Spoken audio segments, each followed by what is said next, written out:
इसी तरह बाबा रामदेव ने पहले अपने धंधे के लिए राष्ट्रवाद और स्वदेशी का राग अलापा और अब धर्म का इस्तेमाल कर रहे हैं। भारत के हर शहरी को ऐसे पाखंडी बाबाओं से बचकर रहने की जरूरत है। बाबा रामदेव को वीडियो में ये कहते हुए सुना कि इस लाल शरबत को जिसे आप खरीदते हैं उसके पैसों से मस्जिद और मदरसे बनाए जाते हैं। अब यहाँ सवाल ये पैदा होता है कि आखिर रूह अफ़ज़ा शरबत को ही टारगेट क्यों किया गया।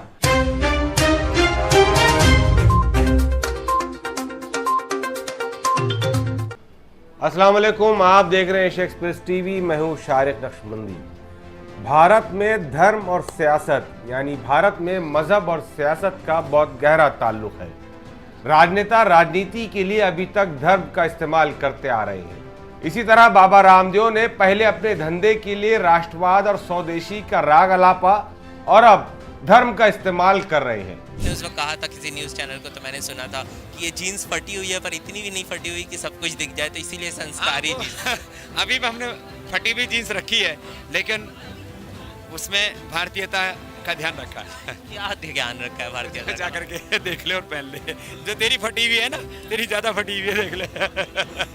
सर पर भारतीयता क्या है, मतलब कितनी फटी होनी चाहिए? कोई रेंज तो नहीं होता ना? हाँ, इसलिए वो मैंने कहा वो देख सकते हो आप।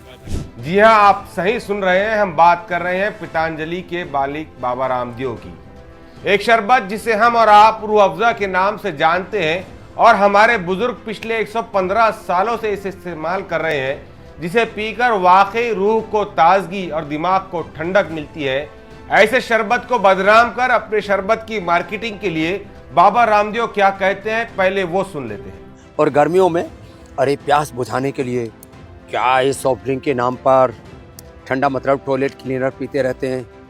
एक तरफ टॉयलेट क्लीनर का प्रहार जहर, दूसरी तरफ शरबत के नाम पर एक कंपनी है जो शरबत तो देती है, लेकिन उस शरबत से जो पैसा मिलता है उससे मदरसे और मस्जिदें बनवाती है। ठीक है, उनका मजहब है, लेकिन आप यदि वो शरबत पिएंगे तो मस्जिद और मदरसे बनेंगे।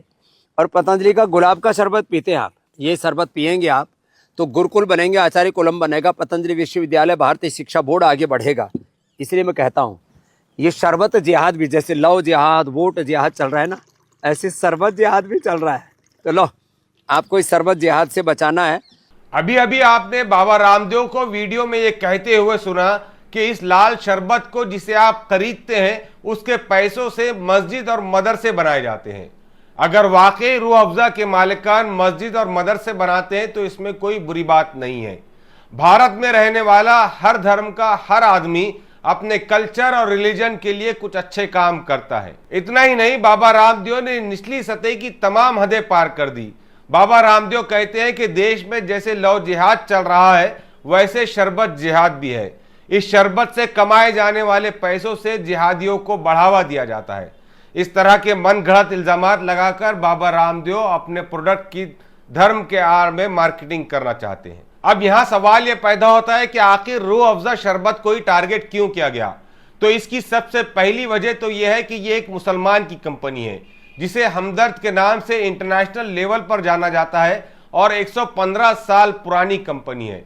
इस कंपनी का भारत का टर्नओवर तकरीबन 600 करोड़ रुपए बताया जा रहा है, जो शायद बाबा रामदेव को हजम नहीं हो पा रहा है। इसलिए इस शरबत जिहाद के नाम पर अपने शरबत को बेचने की वो तैयारी कर रहे हैं। भगवादारी बाबा रामदेव जैसे शख्स के मुंह से नफरती प्रोपेगेंडे के अल्फाज सही नहीं लगते। इससे उनकी मानसिकता का अंदाजा लगाया जा सकता है, जिसका नुकसान उन्हें तो कम होगा लेकिन देश को ज्यादा हो सकता है। तो बहरहाल भारत के हर शहरी को ऐसे पाखंडी बाबाओं से बचकर रहने की जरूरत है, जो अपने फायदे के लिए दूसरों के प्रोडक्ट को निचला बताते हैं या अपने फायदे के लिए दूसरों के मजहब को टारगेट करते हैं। इससे उन्हें क्या फायदा और क्या नुकसान होता है ये तो आने वाला वक्त बताएगा, लेकिन भारत को इससे जरूर नुकसान हो सकता है। ये था अहम अपडेट बाबा रामदेव के नफरती प्रोपेगेंडे से मुताल्लिक। ऐसे और वीडियोस के लिए हमारे चैनल को सब्सक्राइब करें, शेयर करें और अपना कमेंट जरूर लिखें। शुक्रिया।